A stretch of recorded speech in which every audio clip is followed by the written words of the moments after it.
Baik, Assalamualaikum warahmatullahi wabarakatuh. Perkenalkan, kami dari kelompok 11 yang beranggotakan 2 orang, yaitu Ibzan Nadori dan Sautul Hamid. Baik, materi yang akan kami bahas yaitu tentang aliran fluida dalam setiap ketinggian laut, mekanisme hewan berenang, prinsip fluida pada mekanisme hewan berenang. Keempat itu prinsip dan konsep tekanan dalam proses pernapasan hewan selama berenang. Kemudian pengaruh perbedaan ketinggian terhadap komunitas ikan laut. Baik, yang pertama yaitu aliran fluida dalam setiap ketinggian laut. Nah, yang pertama pengertian fluida. Fluida adalah zat dalam keadaan bisa mengalir dan memberikan sedikit hambatan terhadap perubahan bentuk ketika ditekan. Yang kedua, jenis fluida. Yang pertama, fluida statis atau fluida yang tidak bergerak. Nah, di mana fluida statis ini itu membahas tentang mengenai massa jenis, tekanan zat cair, hukum Pascal, tekanan hidrostatis, bejana berhubungan, hukum Archimedes, gaya apung, tegangan permukaan, dan kapilaritas. Kemudian fluida dinamis atau fluida bergerak. Nah, di mana disebut juga fluida yang mengalir. Nah, jadi aliran fluida secara umum bisa kita bedakan menjadi 2 macam, yaitu ini aliran lurus alias laminar dan aliran turbulen. Yang ketiga itu aliran fluida. Yang pertama, ciri-ciri aliran fluida yaitu aliran tunak atau steady dan aliran tak tunak non steady. Yang kedua, aliran termampatkan atau compressible dan aliran tak termampatkan incompressible. Tiga, yaitu aliran berolak yaitu rotational dan aliran tak berolak irrotational. 4, aliran kental viscous dan aliran tak kental non viscous. Yang B-nya yaitu jenis aliran fluida. Nah, bilangan reonal merupakan bilangan yang tak berdimensi yang dapat membedakan suatu aliran dinamakan laminar, transisi, dan turbulen. Rumusnya yaitu reonal sama dengan V kali D kali rho per nu. Yang V yaitu kecepatan fluida, satuannya meter per sekon. Yang D yaitu diameter dalam pipa, satuannya meter. Rho yaitu rapat massa fluida, satuannya kilogram per meter kubik. Nu sama dengan viskositas dinamik fluida, satunya kilometer per meter sekon. Nah, jenis aliran fluida yaitu yang pertama aliran laminar, merupakan sebagai aliran dengan fluida yang bergerak dalam lapisan-lapisan atau lamina-lamina dengan satu lapisan meluncur secara lancar. Nah, aliran laminar ini mempunyai nilai bilangan reonalnya kurang dari 2300. Yang kedua yaitu aliran transisi. Nah, di mana aliran transisi merupakan aliran peralihan dari aliran laminar ke aliran turbulen. Nah, keadaan peralihan ini tergantung pada viskositas fluida atau kecepatan dan lain-lain yang menyangkut geometri aliran, di mana nilai bilangan reonalnya antara 2300 sampai dengan 4000. Yang ketiga yaitu aliran turbulen.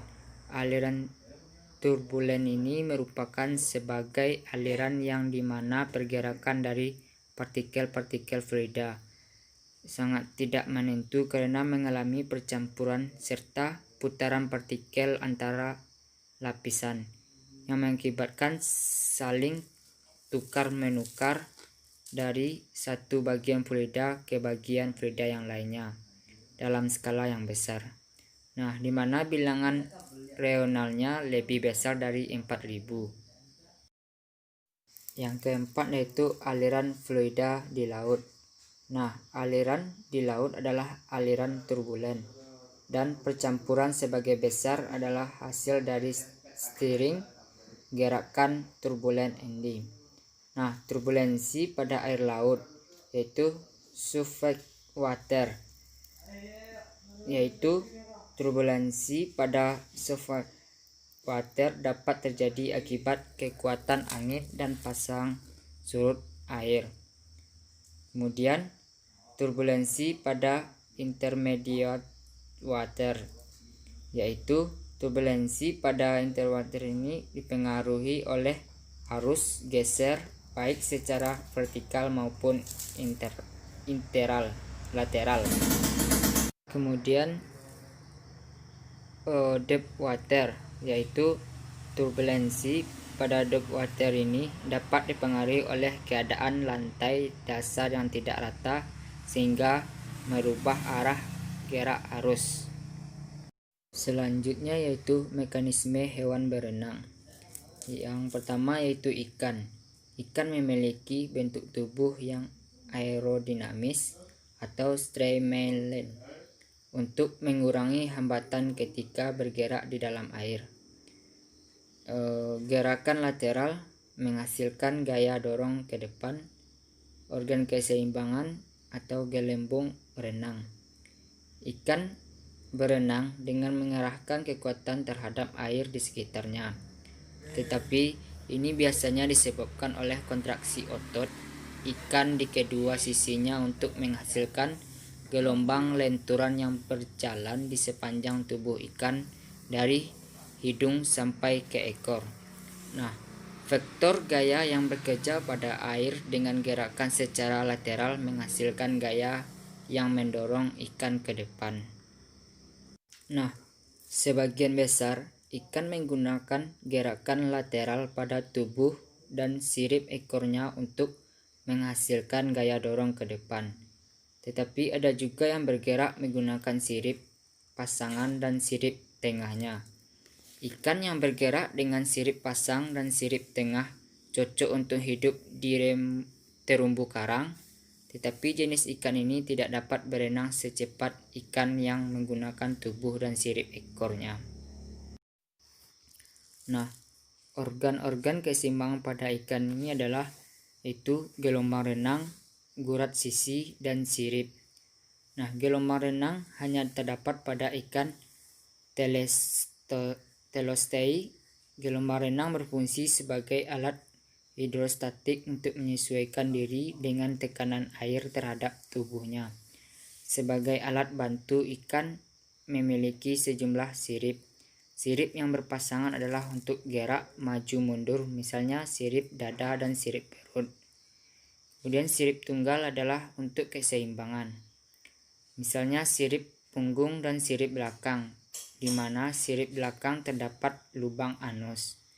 Di sisi tubuh ikan memanjang ke belakang terdapat gurat sisi, dan di dalam gurat sisi tersebut terdapat ujung-ujung saraf neuromas.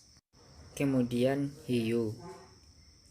Hiu tidak memiliki gelombang renang, bergerak maju mundur, tidak dapat berhenti berenang. Sirip pada dada terbentuk sayap pesawat untuk mengatur keseimbangan dan mengatur posisi hiu saat berenang.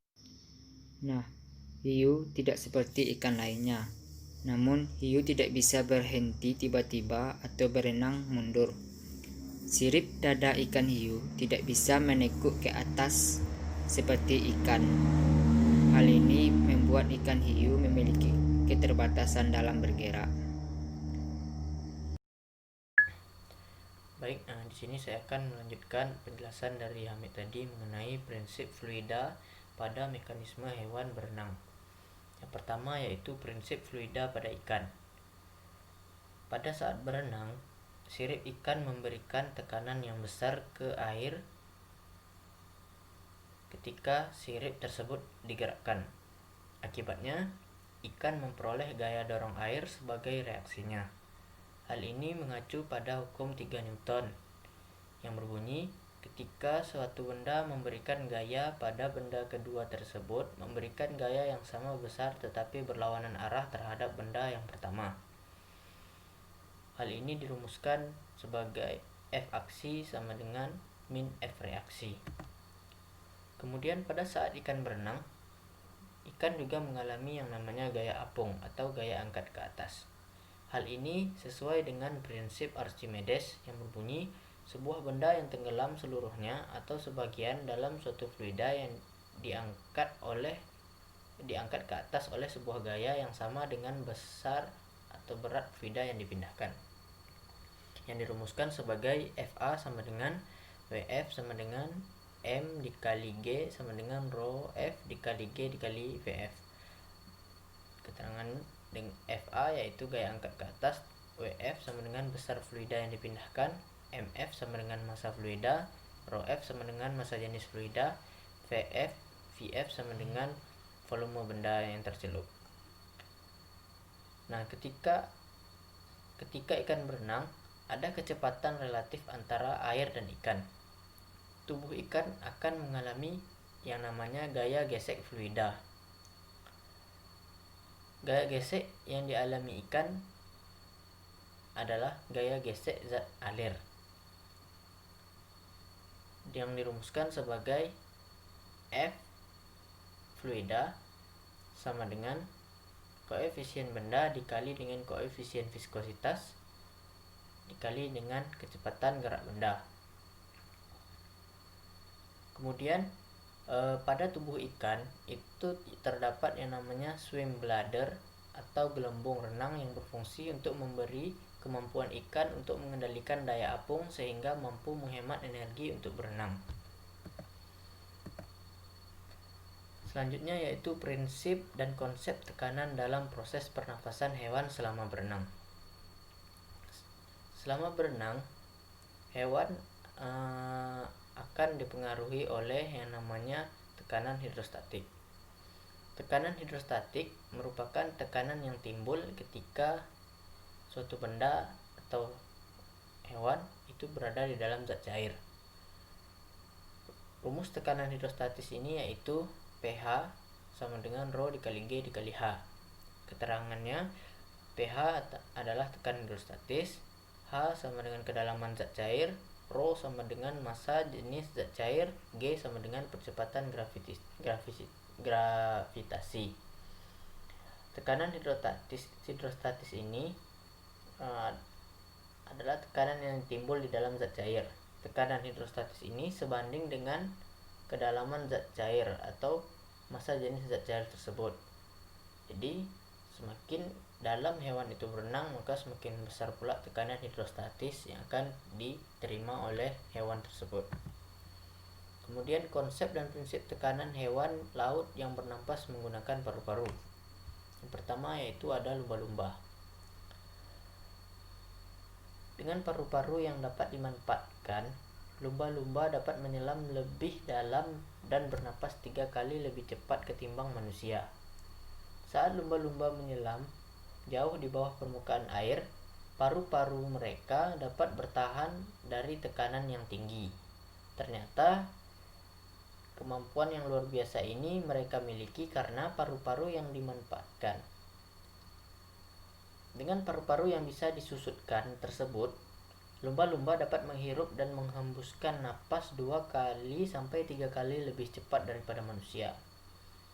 Jadi, ketika lumba-lumba naik ke atas permukaan, ia menghirup udara. Sekali menghirup itu bisa mengganti 95% udara yang ada di dalam paru-paru mereka dengan satu tarikan napas. Kemudian paus bungkuk.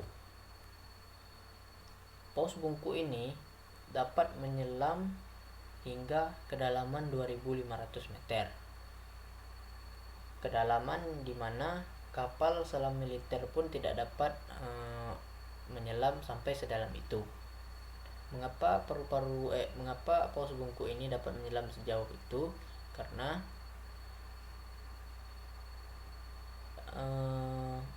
paus bungkuk ini memiliki paru-paru yang dapat dikempiskan sampai hampa udara. Nah, apabila di dalam paru-paru itu tidak terdapat lagi udara, maka tidak akan ada pengaruh apapun yang terjadi pada hewan tersebut, sehingga paus bisa menyelam sampai kedalaman 2500 meter. Kemudian pengaruh perbedaan ketinggian terhadap komunitas ikan laut. Di sini ikan laut ini memiliki ciri-ciri sebagai berikut, yaitu ada dua. Yang pertama, ikan laut dangkal dan ikan laut dalam. Ikan laut dangkal memiliki ciri-ciri yang pertama, dia itu hidup pada kedalaman kurang dari 200 meter. Dan ikan laut dangkal ini biasanya memiliki warna yang mencolok. Dan biasanya pada laut dangkal itu tekanan hidrostatis yang dialami makhluk hidupnya masih kecil. Oleh karena itu, kebanyakan tubuh dari hewan yang berada di laut dangkal itu bertekstur lembek. Kemudian ikan laut dalam. Ikan laut dalam ini ada di kedalaman 200 sampai 2000 meter, di mana tidak ada cahaya dan warna dari ikan tersebut cenderung gelap, di mana di sini pada laut dalam itu tekanan hidrostatis yang dialami ikan sangat besar, sehingga membuat tubuh ikan itu bertekstur keras. Kemudian pembagian zona kedalaman laut. Yang pertama yaitu adalah sunlight zone.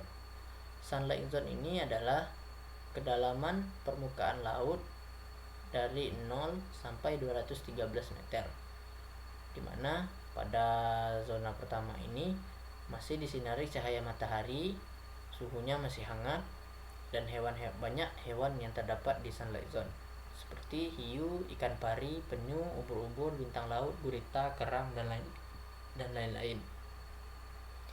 Kemudian yang kedua yaitu twilight zone. Twilight zone ini mempunyai ciri-ciri yaitu dengan kedalaman 213 meter sampai 1 km. Sedikit cahaya matahari atau redup. Wujud dari ikan mulai tampak aneh. Contohnya ikan lentere, ikan ratap, ikan kapak, fish, dan beberapa hewan yang bisa mengeluarkan cahaya. Yang ketiga yaitu midnight zone.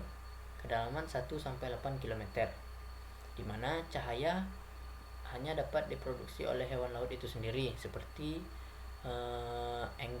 anglerfish dan ikan tripod black swallow. Zona yang keempat yaitu abyssal zone dengan kedalaman 4 sampai 6 km.